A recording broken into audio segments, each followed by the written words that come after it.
سوال و بیان کے ماہر، عربی زبان و ادب کے متخصص اور ایک عظیم اسلامی اسکالر جنہوں نے مکہ مکرمہ یونیورسٹی جامعہ ام القریٰ سے دکتورا میں دکتورا کیا ہے۔ آپ کی کئی تصانیف زیادہ تفصیل حاصل غربا سے زیادہ تفصیل حاصل کر چکی ہیں۔ انہیں تصانیف میں نحو کے موضوع پر پنّے نحو میں آپ نے عربی زبان میں ایک کتاب لکھی ہے تفسیر النحو، اور بعد میں اس کا اردو ترجمہ بھی کیا ہے۔ اسی طرح سے آپ نے عربی زبان و ادب میں ایک کتاب لکھی البرغاء، جس کو جو آپ کے ہاں قابل نصاب ہے البرغاء۔ بہرحال آپ شیخ محترم ڈاکٹر لیث محمد مکی حفظہ اللہ کا محاضرہ سماعت کریں۔ یقیناً بڑا علمی موضوع ہے آپ کا موضوع ہے کہ مدارس اسلامیہ کے نصاب میں داخل بعض صرفی اور نحوی کتابوں میں درج بعض غلطیوں کی نشاندہی، خاص طور سے امین السیغہ کے اندر جو غلطیاں ہیں، اسی طرح سے ہدایت النحو کے اندر جو غلطیاں ہیں، ان کے سلسلے میں آپ ان کی نشاندہی کریں گے، اور آپ کو نحو اور صرف کے متعلق بعض قیمتی باتیں جو آپ کتابوں میں نہیں پڑھتے ہیں، انشاءاللہ آپ شیخ سے سیکھیں گے۔ بڑا قیمتی محاضرہ ہوگا ڈاکٹر لیث محمد مکی صاحب کا۔ میں آپ کو گزارش کرتا ہوں کہ آپ تشریف لائیں ڈاکٹر لیث محمد مکی صاحب۔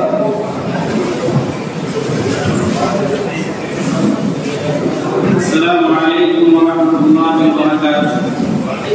الحمد للہ رب العالمین والصلاة والسلام على خیر خلقہ محمد وعلى آلہ وصحبہ اجمعین، اما بعد۔ یہ میرے لیے بڑی سعادت کی بات ہے کہ اس طرح کی علمی مجلس میں شریک ہو کر کے افادہ اور استفادہ کیا جا سکے۔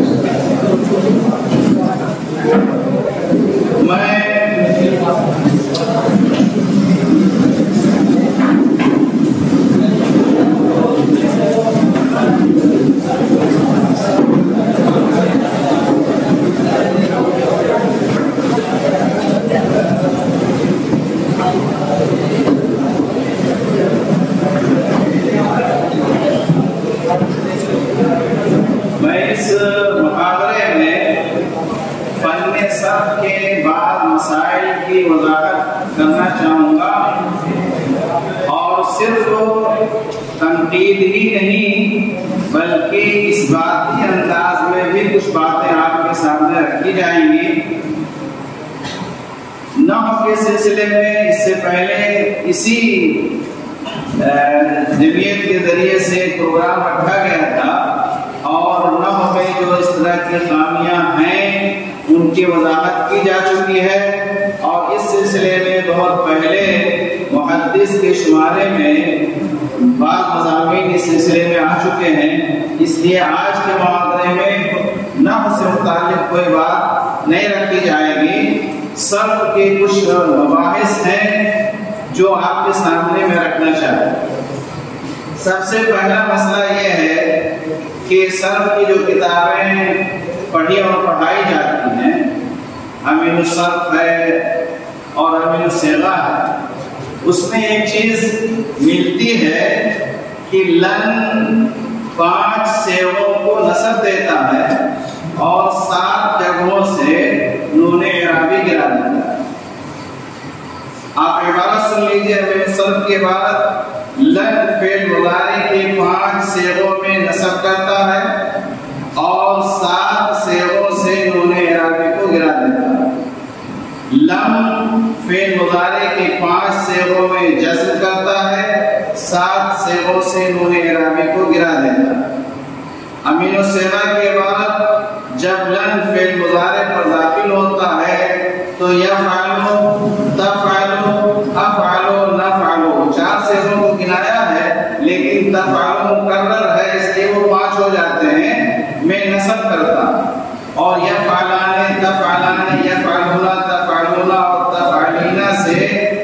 اعرابی گرا دیتا ہے۔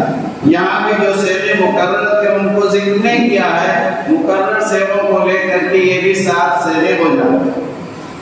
دونوں کتابوں کا خلاصہ یہ ہوا کہ لن فعل مضارع کے 5 صیغوں کو نصب دیتا ہے اور 7 جگہوں سے نون اعرابی گرا دیتا ہے، اور لم 5 صیغوں کو جزم دیتا ہے اور 7 صیغوں سے نون اعرابی گرا دیتا ہے۔ اب میں جو طلبہ پڑھتے ہیں یا پڑھ چکے ہیں یا جو علماء کرام موجود ہیں سب کو میں دعوت فکر دے رہا ہوں کہ آپ اس پر غور کریں اور غور کر کے سوچ کر کے اگر کوئی طالب علم جواب تک پہنچتا ہے تو وہ جواب دے سکتا ہے، ورنہ پھر میں اس کو وضاحت کروں گا۔ کیا یہ عبارت صحیح ہے؟ یہ کہنا کہ لن 5 صیغوں کو نصب دیتا ہے اور 7 جگہوں سے نون اعرابی گرا دیتا ہے، یہ درست ہے؟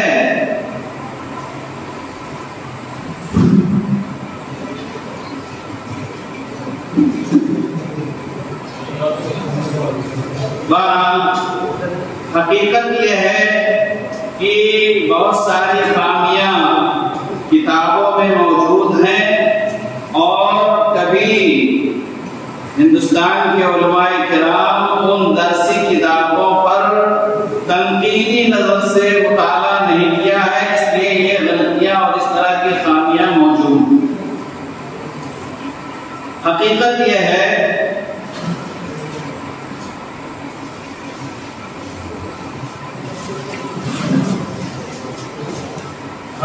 یہ ہے کہ آپ لوگ جو ہے فعل مضارع کی جو گردان ہے وہ گردان آپ لوگ جانتے ہوں، اس میں 2 صیغہ جمع مؤنث غائب اور جمع مؤنث حاضر، یہ 2 صیغے مبنی، تو 14 صیغوں میں سے اگر یہ 2 صیغے نکال دیے جاتے ہیں تو 12 صیغے بچتے ہیں، 12 صیغے بچتے ہیں۔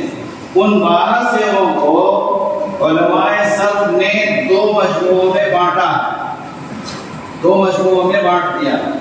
ایک مجموعہ ان صیغوں کا ہے جو ضمیر بارز مرفوع سے ملے ہوئے نہیں ہوتے، جن کو بعض کتابوں میں کہا گیا ہے مجرد الضمائر بارزہ مرفوعہ، ایسے صیغے جو ضمیر بارز مرفوع سے الگ الگ ہوتے ہیں، ضمیر بارز میں ملی ہوئی نہیں ہوتی، اور اس کو مختصر طور پہ مفرد سے تعبیر کیا ہے، مضارع مفرد، یفعلو تفعلو تفعلو افعلو نفعلو۔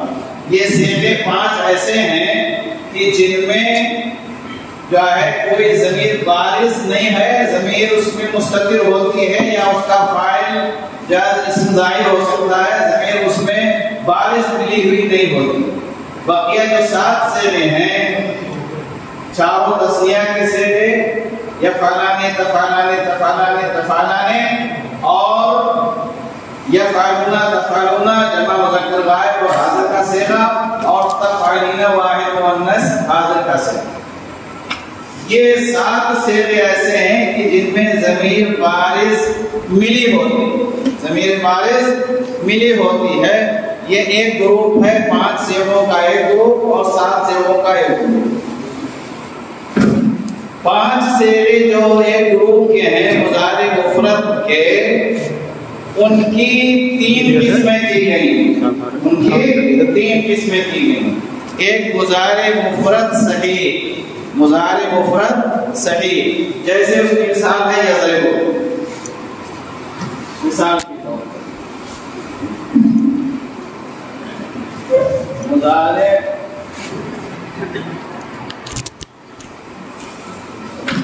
مفرد صحیح۔ اس کے بعد ہے مضارع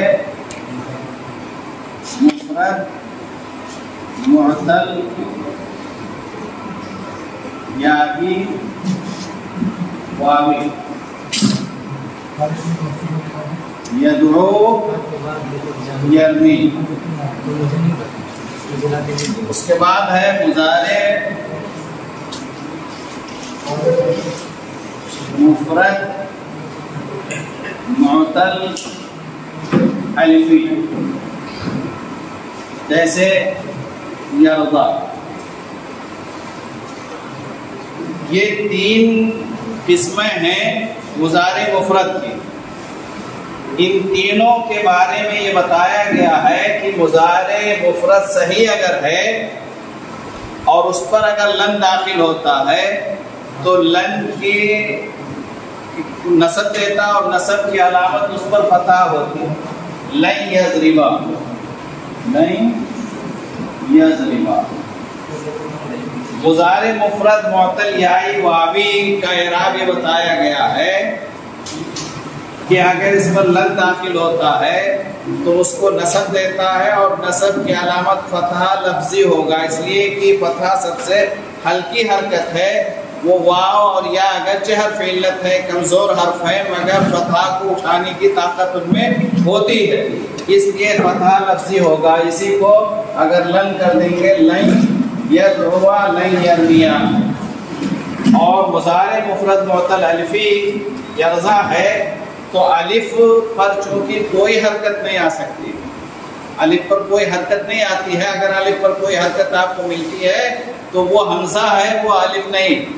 اور اسی لیے ابن جنی نے حروف تہجی جو آپ لوگ پڑھتے ہیں اس میں ایک حرف آتا ہے لام الف لا، اس کا فلسفہ بتایا ہے ابن جنی نے کہ یہاں 2 حرف اس لیے لائے ہیں تاکہ یہ ثابت کیا جا سکے کہ الف ہمیشہ ساکن ہوتا، ورنہ جتنے حروف تہجی ہیں سب ایک ایک حرف کے ہیں۔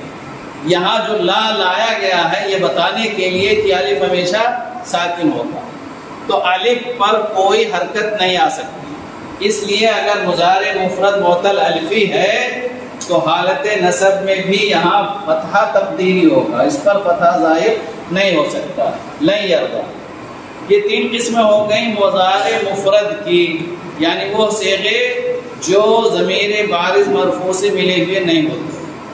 بقیہ 4تھی قسم جو ہے وہ مضارع چاہے صحیح ہو چاہے معتل ہو، دونوں، بس اس میں شرط کیا ہے کہ وہ ضمیر بارز مرفوع سے ملی ہوئی اور اس کے وہی 7 صیغے، یفعلان یعنی تثنیہ کے 4 صیغے اور جمع مذکر غائب اور حاضر کے 2 صیغے، یفعلان تفعلان تفعلان تفعلان 4 تثنیہ، یفعلون تفعلون جمع مذکر غائب اور حاضر کے 2 صیغے، اور تفعلین واحد مؤنث حاضر کے صیغے، یہ 7 صیغے۔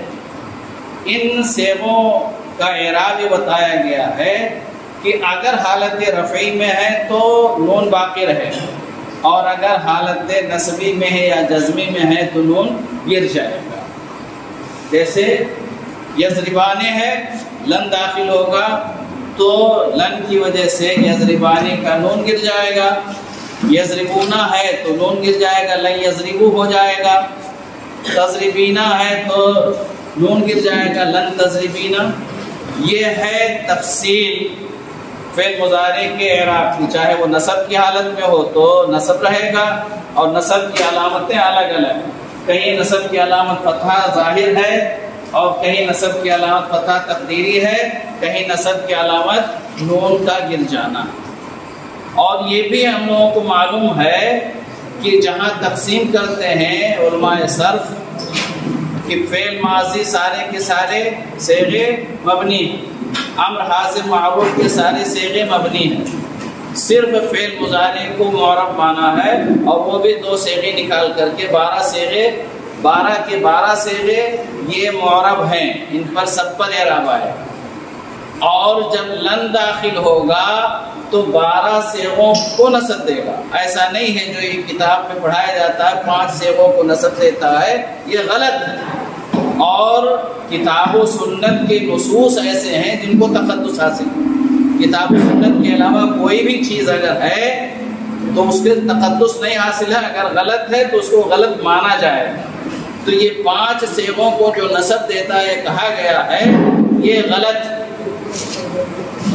نصب 12 صیغوں کو دیا ہے لن نے، بس فرق یہ ہے کہ 5 صیغوں میں اگر مضارع مفرد صحیح ہے تو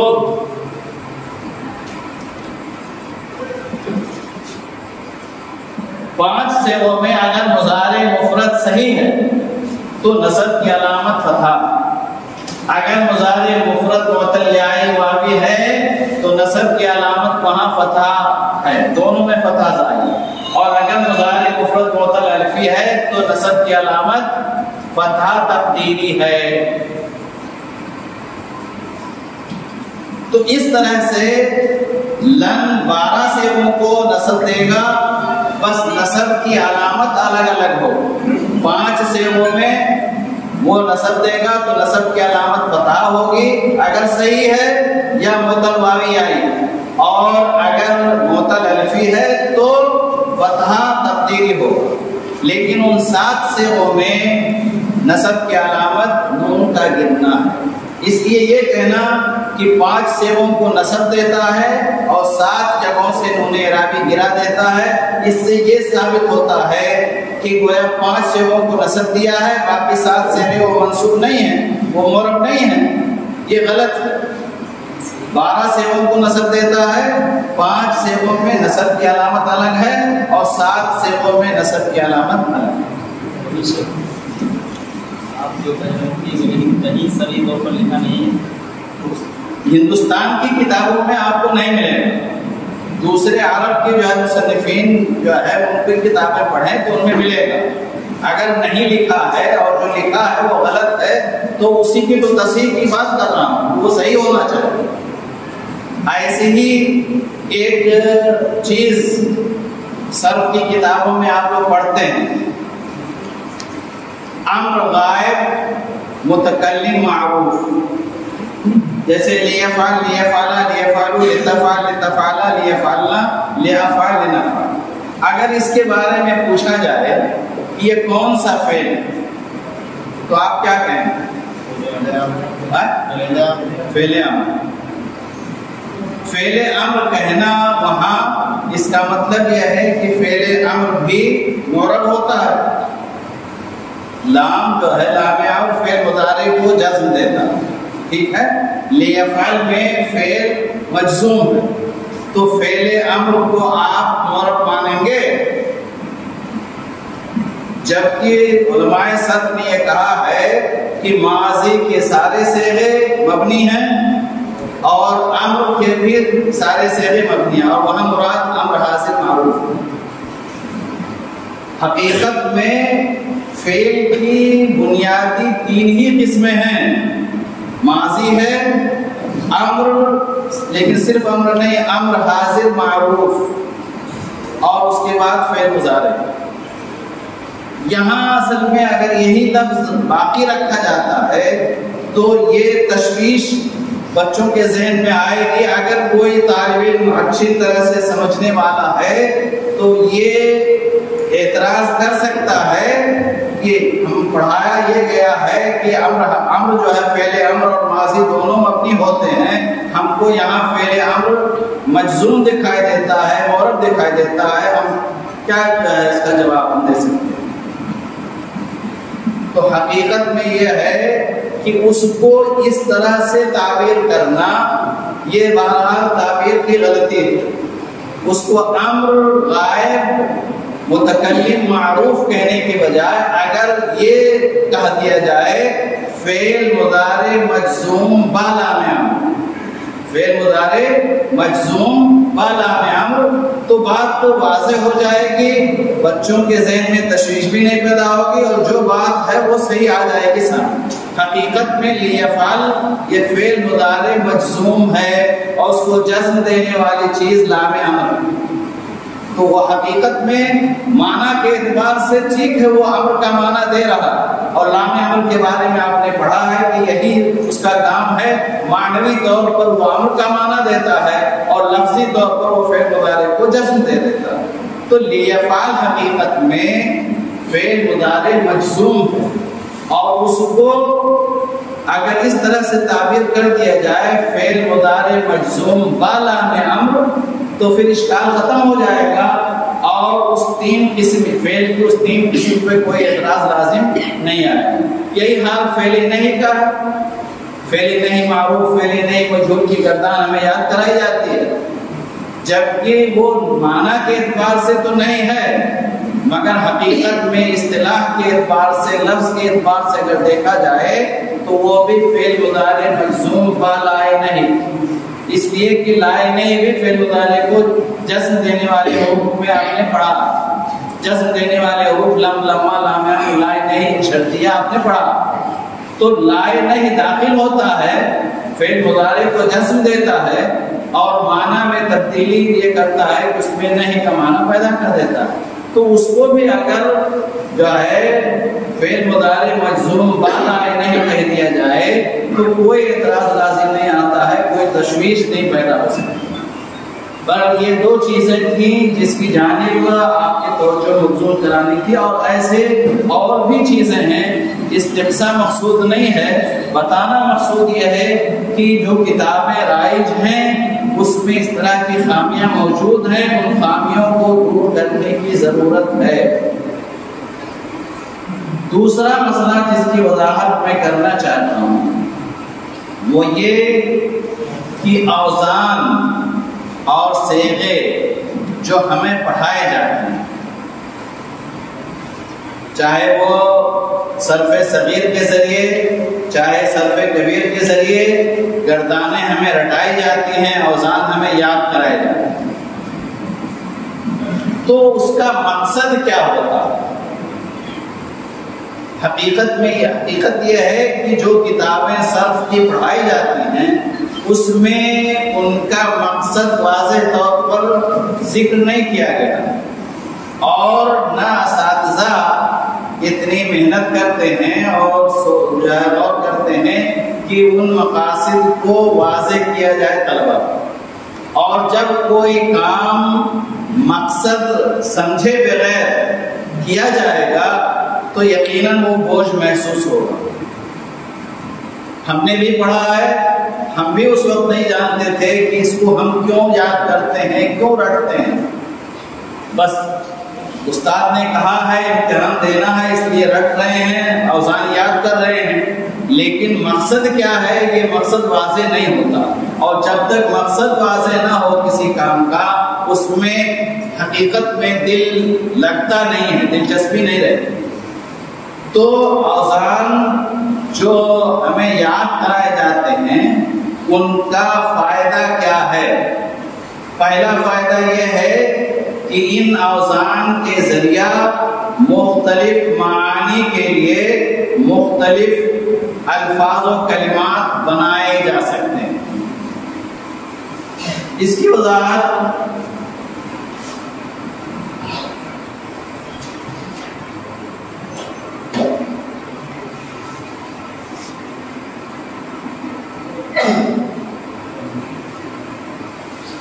اوزان کیسے بنے، اس کی ترتیب کیا ہوئی. صرفیوں نے میزان صرفی کے لیے فا عین لام کا انتخاب کیا، اس طور پر کہ کلمہ کے پہلے حرف اصلی کو فا کے مقابل رکھا جائے اور اسے فا کلمہ کہا جائے، دوسرے حرف اصلی کو عین کے مقابل میں رکھا جائے اور اسے عین کلمہ کہا جائے، اور تیسرے حرف اصلی کو لام کے مقابل میں رکھا جائے اور اسے لام کلمہ کہا جائے. جیسے فعلا ہے،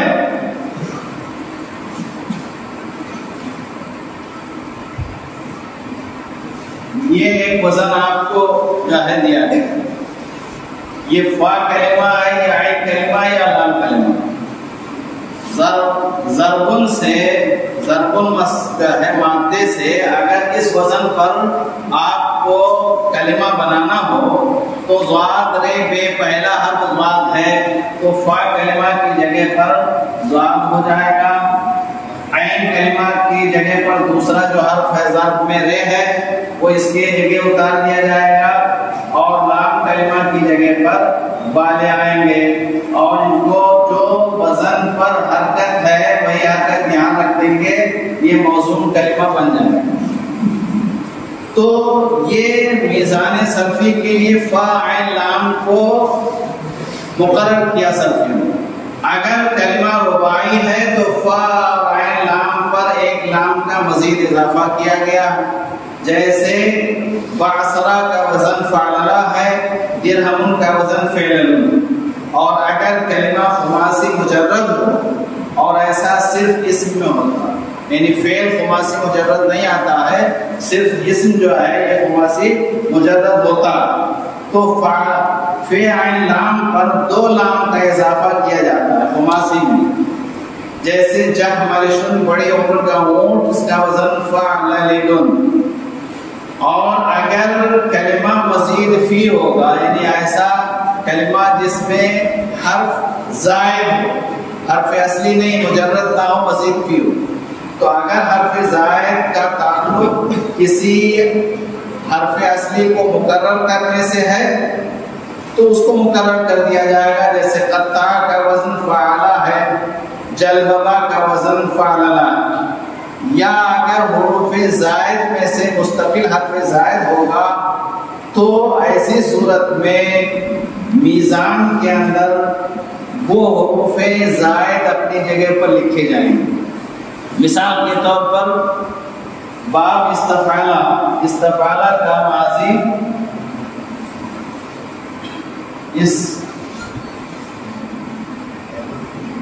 استفعلہ، اس میں فا عین لام یہ حروف اصلی ہے اور حمزہ سین تا یہ حروف زائد ہے، تو حروف زائد کو اپنی جگہ پر رکھ دیا گیا۔ اب اس وزن پر اگر موزون کلمہ آپ کو بنانا ہے نون صاد ر سے، نصر سے، مدد کرنے سے، تو فا کلمہ کی جگہ پر آپ پہلا حرف جو نصر کا ہے نون رکھیں گے، عین کلمہ کی جگہ پر صاد دوسرا حرف صاد رکھیں گے، لام کلمہ کی جگہ پر را ہے را لکھ دیں گے، اور جو حروف اصلی وزن میں ہے وہی حروف اصلی ان کی جگہ کو اتار دیا جائے گا۔ حمزہ اپنی جگہ پہ آ جائے گا، سین اپنی جگہ پر اور تا اپنی جگہ پر، اور جو حرکت اس پہ وزن پہ ہے وہی حرکت اس پہ بھی رکھ دیا جائے گا۔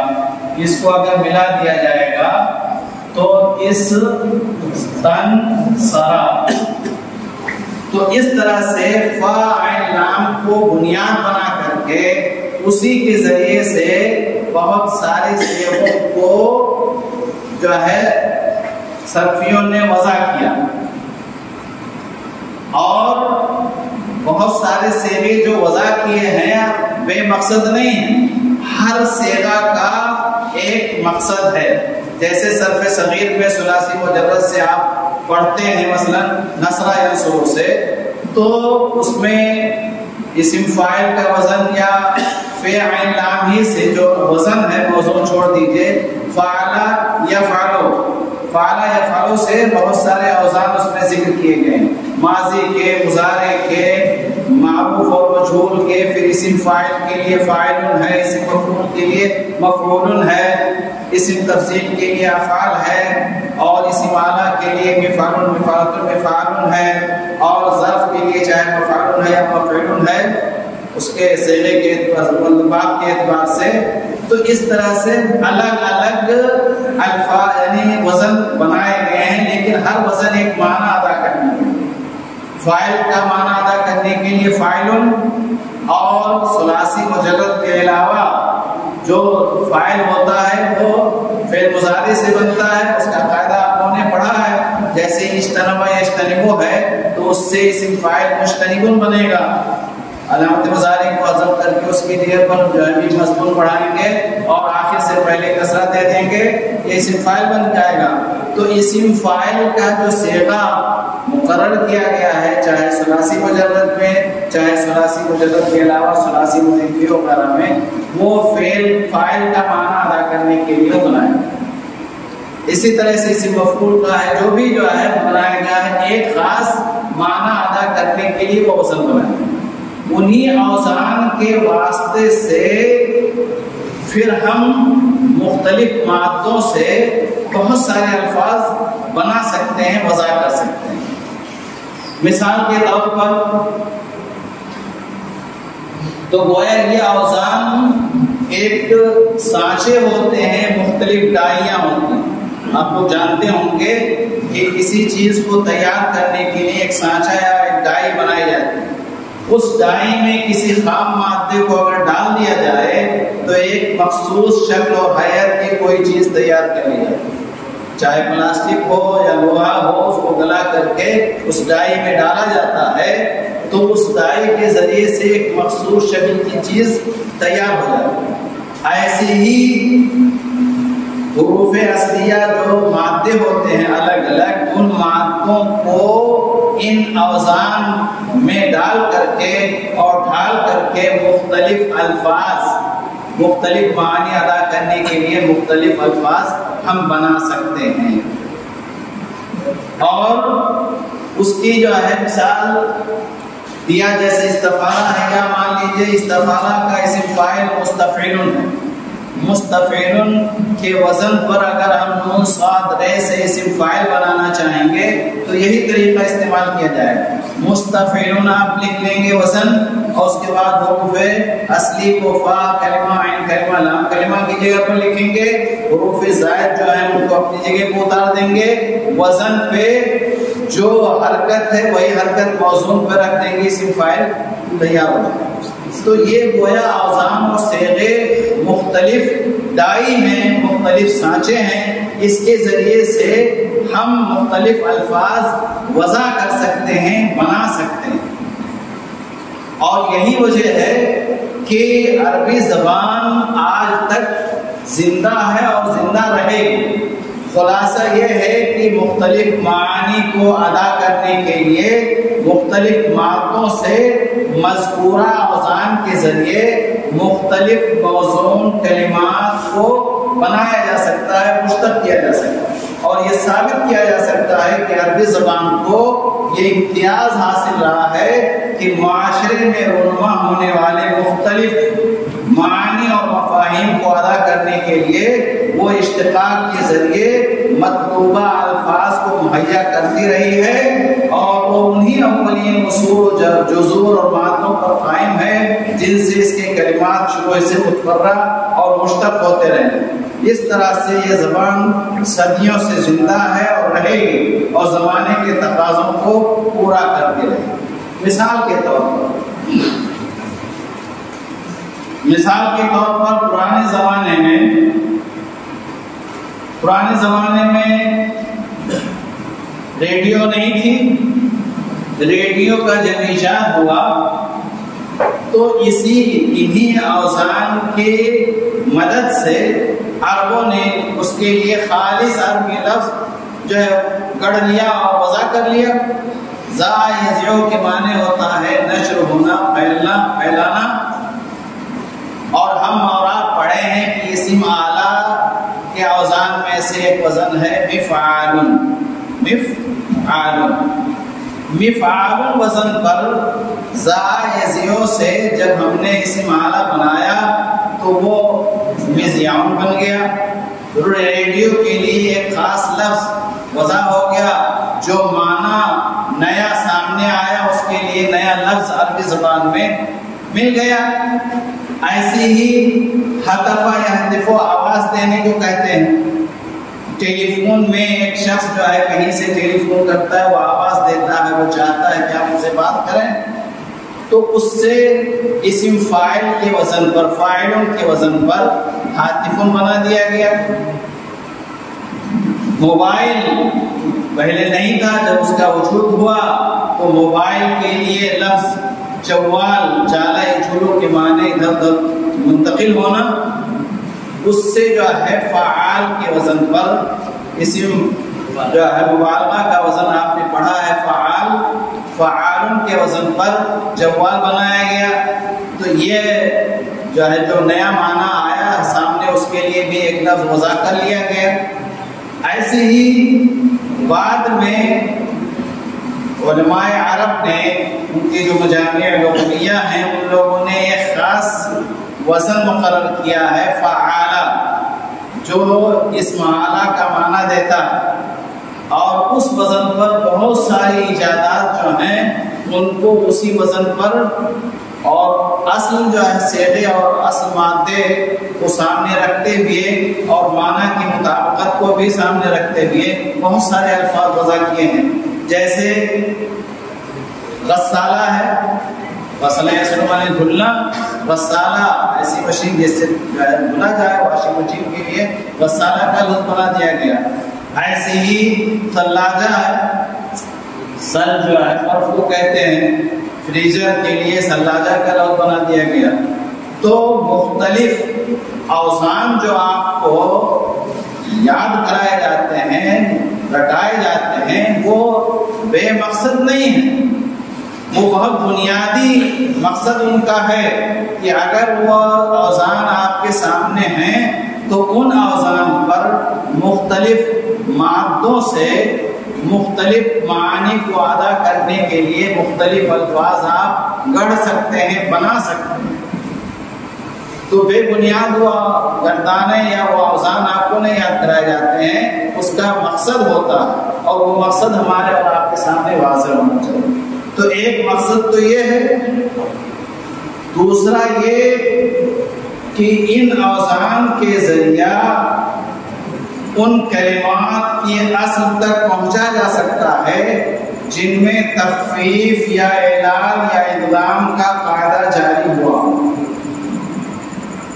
یہ قاعدے جاری ہونے کے بعد الفاظ کی شکلیں بدل جاتی ہیں، لیکن الفاظ کی شکل بدل جانے پر اس کی اصل کیا ہے، اس اصل تک پہنچنے کے لیے وہی اوزان ہمارے کام آئیں گے. انہیں اوزان کی مدد سے اس کلمہ کی اصل تک پہنچا جا سکتا ہے.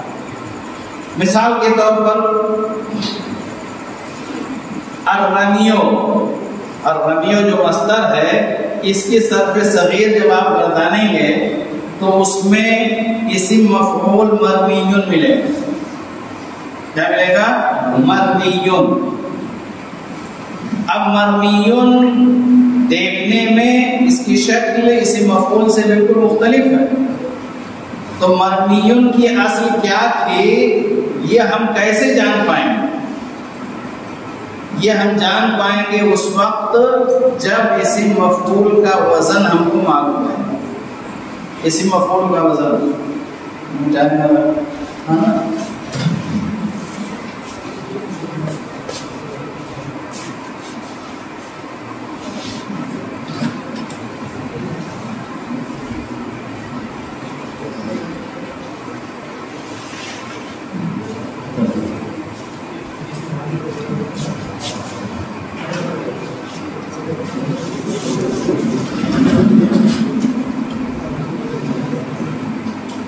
یہ وزن آپ کے سامنے ثلاثی مجرد سے اسم مفعول کا وزن مفعول ہے، اور آپ کو جو مادہ آپ کے سامنے ہے مادہ اصلیہ رے میم یا رمیون. تو رے یہ پہلا حرف ہے جو فا کلمہ ہے، تو فا کلمہ کی جگہ پر آپ نے رے لکھ دیا. اس کے بعد دوسرا حرف اصلی کیا ہے رمیون میں؟ میم ہے. تو عین کلمہ کی جگہ پر آپ نے میم لکھ دیا. اور لام کلمہ جو ہے آخری رمی میں آخری جو حرف ہے وہ یا، تو لام کلمہ کی جگہ پر آپ نے یا لکھ دیا. اس کے بعد جو حروف زائد ہیں وزن میں، ان حروف زائد کو ان کی جگہ پر آپ اتار دیں گے. یہاں میم ہو جائے گا، یہاں واو آ جائے گا، اور اس کے بعد جو ہے جو حرکت وزن پہ ہے، میم پر زبر ہے تو یہاں زبر، فا پر جو ہے ساکن ہے تو یہاں ساکن، یہاں عین پر ضمہ ہے تو میم پر ضمہ، واو پر ساکن ہے تو یہاں ساکن، اور یہاں جو ہے ضمہ. تو مفعول کے وزن پر اصل کیا مل گیا آپ کو؟ مرمویون.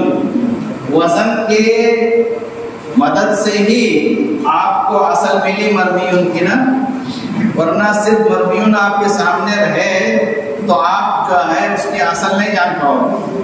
جب اس کو اس کے سانچے پہ فٹ کرو گے، ڈھالو گے، تب اس کی اصل آپ کے سامنے آ جائے. تو اب آپ کے سامنے اب مرفوعن اصل آ گئی. اب اصل آ جانے کے بعد تب آپ قاعدہ جاری کر پائیں گے آسانی سے، ورنہ مرفوعن کی جب اصل ہی نہیں آپ جانیں گے تو پھر اس پہ قاعدہ ہی نہیں جاری کر پائیں گے، تعلیل نہیں کر پائیں گے. تو جب مرفوعن آپ کو اصل مل گئی تو اس کے بعد قاعدہ نمبر 14 آپ نے پڑھا ہے کہ واو اور یا غیر مبدل غیر ملحق میں اگر اکٹھا ہو جائیں اور ان میں پہلا ساکن ہو تو واو کو یا سے بدل دیں گے. کیا بدلیں گے؟ واو کو یا سے بدل دیں گے. تو ہو جائے گا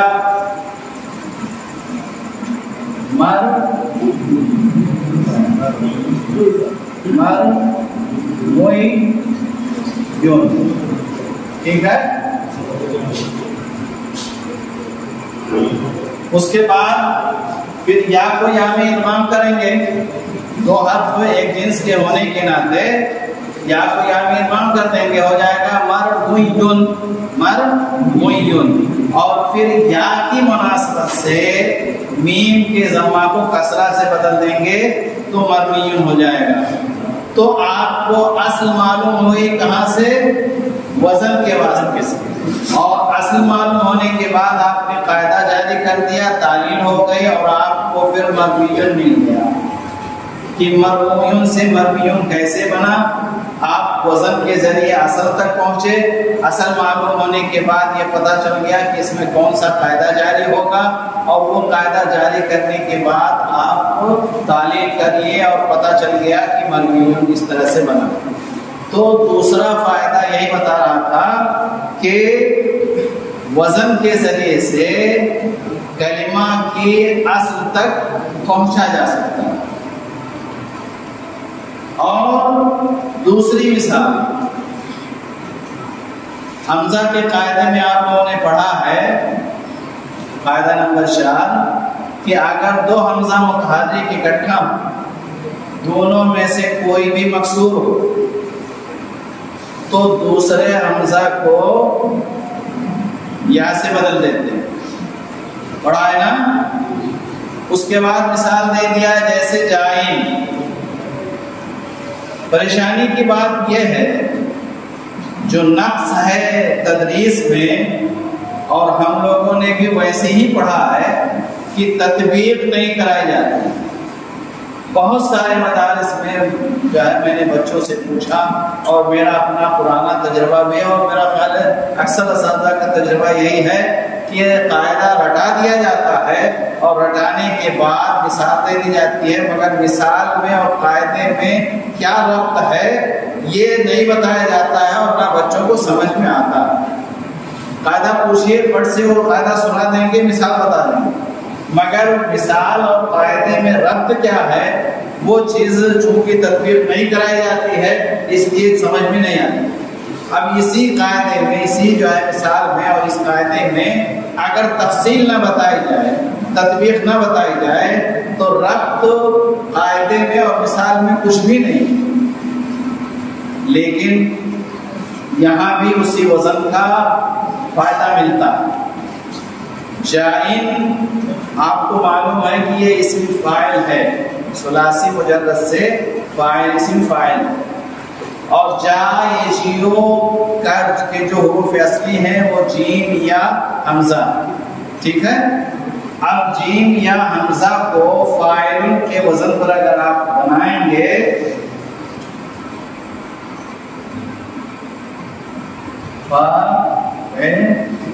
ٹھیک ہے، فاعل کے وزن پر اگر جیم یا حمزہ کو بنائیں گے فاعل تو پہلا جیم ہے تو جیم فا کی جگہ پر جیم ہے. ٹھیک ہے. عین کلمہ نہیں، دوسرا جو حرف اصلی ہے وہ کیا ہے؟ یا ہے نا، یا.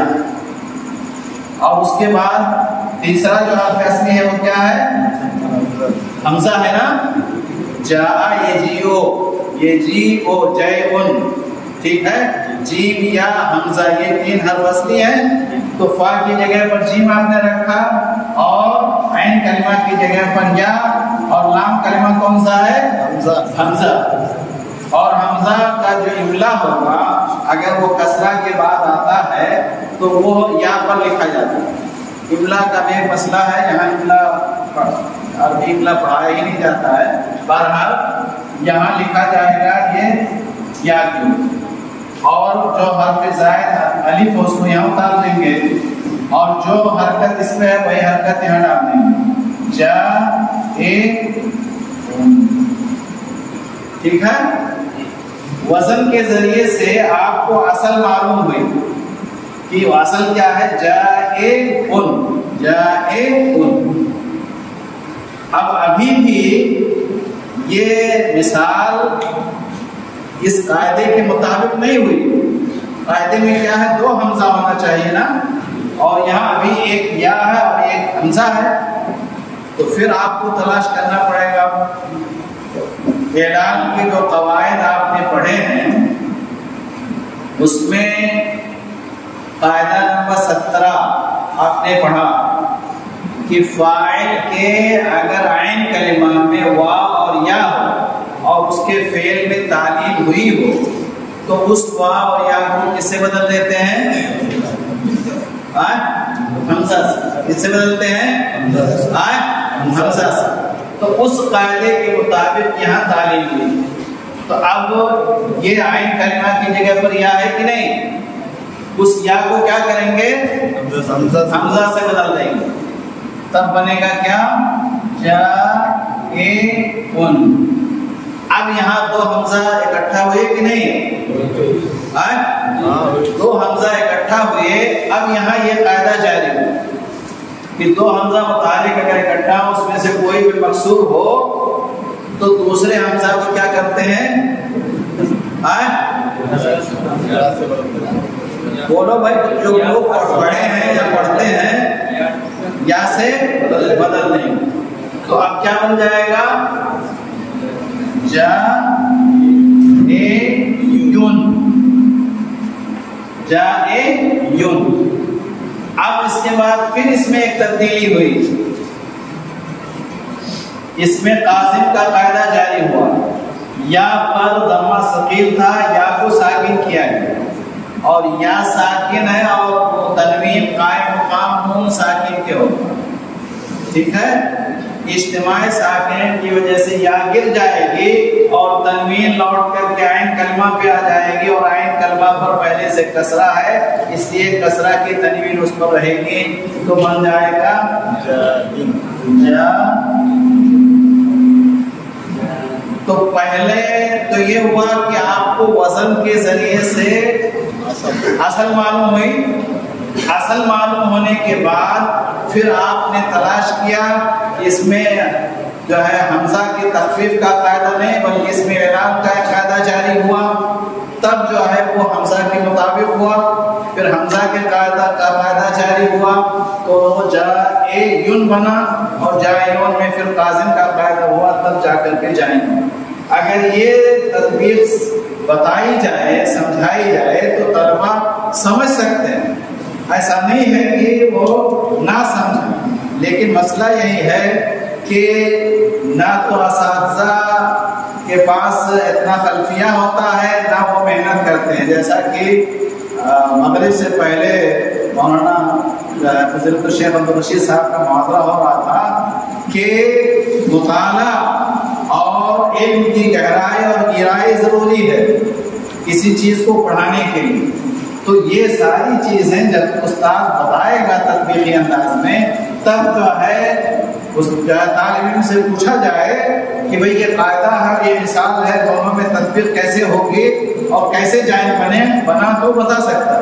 لیکن اگر خالی یاد کرا دیا جائے، رٹا دیا جائے کہ دو حمزہ کا متحرک اکٹھا ہو، ان میں کوئی بھی مقصور ہو تو دوسرے حمزہ کو یا سے بدل دیا جائے جیسے جائیں، تو خالی رٹنے پر وہ نہیں بتا سکتا. تو میں یہ بتا رہا تھا کہ وزن کے ذریعے سے کلمہ کی، اس کلمہ کی خاص طور پر جس میں تخفیف کا قاعدہ جاری ہوا ہو یا اعلان کا قاعدہ یا ادغام کا، اس کی اصل تک وزن کے ذریعے پہنچا جا سکتا ہے. اور جب اصل معلوم ہو جائیں گے تب حقیقت میں اعلیٰ وجہ البصیرہ آپ قاعدہ جاری کر پاؤ. اور جب تک اصل نہیں معلوم ہوگی آپ قاعدہ جاری نہیں کر سکتے.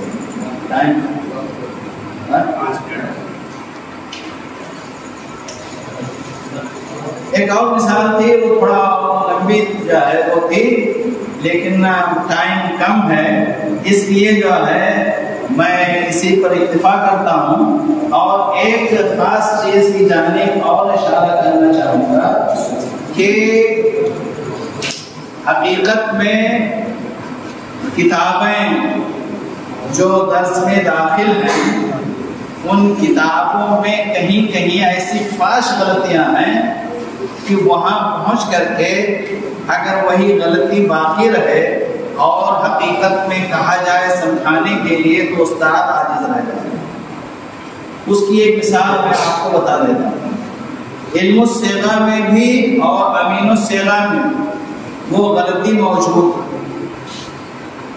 داعین سے متعلق، داعیدو کا جو اسم فاعل داعین ہے، داعین سے متعلق علم الصیغہ میں عبارت اس طرح سے ہے، علم الصیغہ فارسی میں ہے، فارسی کی عبارت اس طرح سے، داعین داعیانی الاخری دری ہما صیغہ واو باقاعدہ یا، واو باقاعدہ 11 یا شدہ، اور ودر داعین باقاعدہ 10 ساکن شدہ بسبب اجتماع ساکنین حذف گردیدہ غال۔ اب یہ جو ہے جو باقاعدہ 10 ساکن شدہ جو لکھا ہے، یہ 10 نمبر قاعدہ اس سے تعلق ہی نہیں رکھتا ہے۔ 10 نمبر قاعدے کا تعلق فعل سے، یدعو اور یرمی وغیرہ سے ہے کہ اگر فعل کے لام کلمہ میں واو یا ہو، ضمہ کے بعد ہو یا کسرہ کے بعد ہو تو ساکن ہو جائے گا، الف کے بعد ہو تو الف سے بدل جائے گا، اور اس کے بعد پھر اس کے بعد واو آئے تو اس میں 2-3 شق ہے، لیکن وہ جتنے بھی شق ہیں قاعدہ نمبر 10 میں وہ سب کا تعلق فعل سے، اس کا تعلق اسم سے ہے ہی نہیں۔ لیکن علم الصیغہ میں بھی یہ لکھا ہے دردائن باقاعدہ 10 ساکن شدہ، جبکہ یہ اس کا تعلق قاعدہ نمبر 16 سے، قاعدہ نمبر 16 میں ہے کہ اگر واو اسم کے آخر میں ہو، ضمہ کے بعد ہو، تو وہ واو بھی کسرہ کے بعد ہو جاتا ہے اور وہ واو یا سے بدل دی جاتی ہے، ٹھیک ہے۔ اور اس کے بعد پھر اور مزید جو ہے وہ بتایا ہے کہ وہ پھر قاضیون کی طرح سے ہو جائے گا، جیسے داعیون ہوا اور قاضی کا قاعدہ جاری ہو کر کے پھر اس میں جو ہے وہ یا حذف ہو جائے گی اور ضمہ وہ اس کا کسرہ کی تنوین عین کلمہ میں آئے گی، تو وہ ہے قاعدہ نمبر 16۔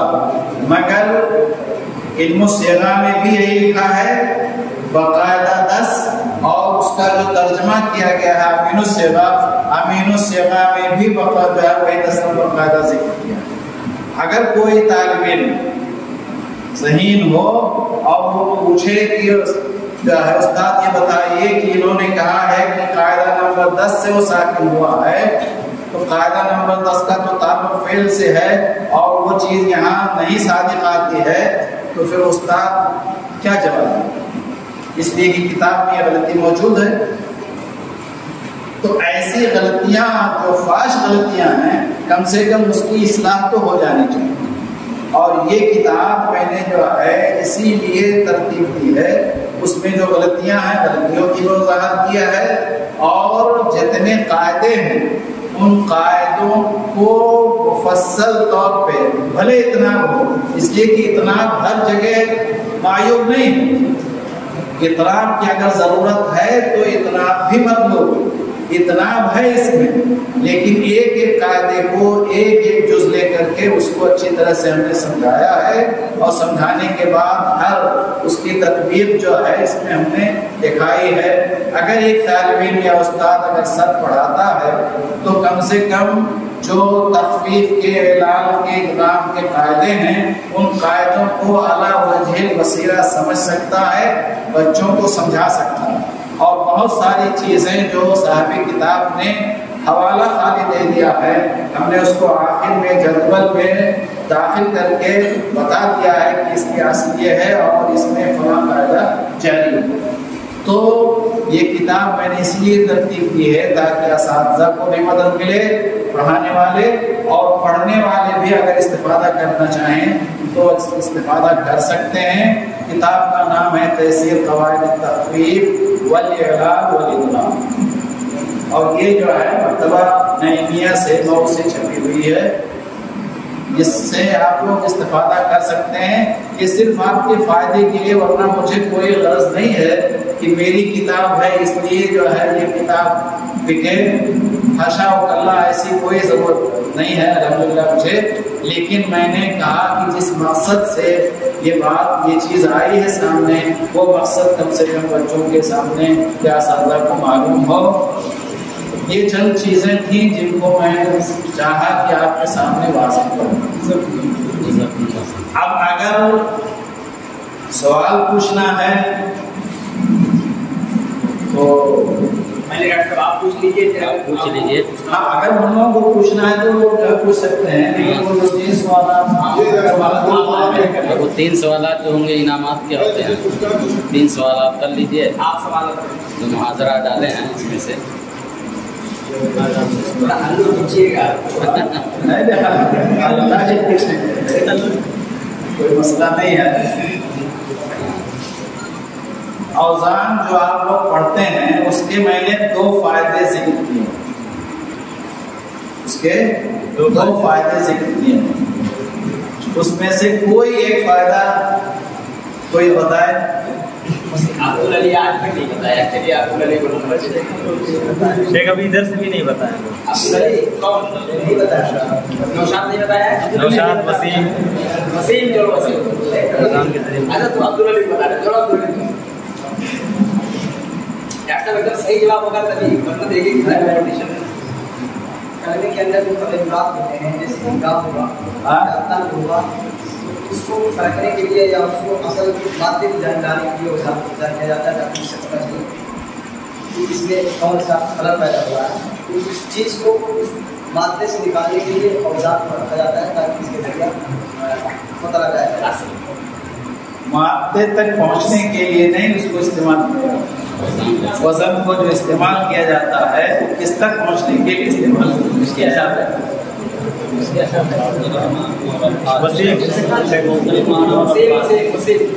مختلف اوزان کے ذریعے مختلف معنی کے لیے مختلف الفاظ بنائے جا سکتے ہیں۔ یہ وہ دوسرے شیخ کا جواب میں نے پوچھا ہے، جو یہاں بات آئی ہے جو انہوں نے بتایا ہے۔ اچھا چلو، میں نے کہا تھا کہ کوئی ان دونوں میں سے کوئی ایک جواب دینا، کیا بتایا؟ ان اوزان کے ذریعے مختلف معنی کے لیے مختلف الفاظ بنائے جا سکتے ہیں۔ یہ پہلا جو ہے جواب وسیم کا نام ہے، لیکن وہ آپ وضاحت کر دیجیے جو وہ جو ہے مادے تک نہیں، کلمہ کی اصل تک پہنچنے کے لیے اوزان سے مدد لی جاتی ہے۔ اوزان کے ذریعے سے جو ہے جس کلمے میں تعلیل ہوئی ہو اس کے اصل تک پہنچا جاتا ہے۔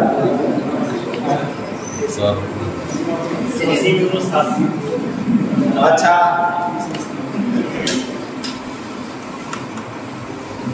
دوسرا سوال یہ ہے کہ ہم نے کہا رمیون سے اسم مفعول آپ نے مرمیون پڑھا، کیا پڑھا ہے؟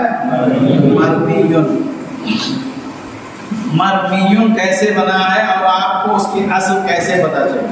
تو آپ بلیک بورڈ پہ لکھے کوئی بات نہیں ہے، چلیے بتا دیجیے کیسے بتاتے ہیں؟ اگر وہ دیکھ کر کے بھی سمجھ لیے ہیں تو کم سے کم طریقہ تو معلوم ہوگا۔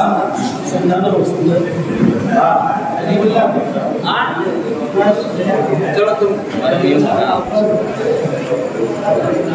یہ نہیں بتاؤ مرمیون کے اصل یہ مرمیون مرمیون کی اصل مرموون کیسے معلوم ہوا آپ کو؟ یہ مفعول کے وزن پر مفعول کے وزن پر، ٹھیک ہے، تو مفعول کے وزن پر آپ کو مرمیون تک کیسے پہنچے؟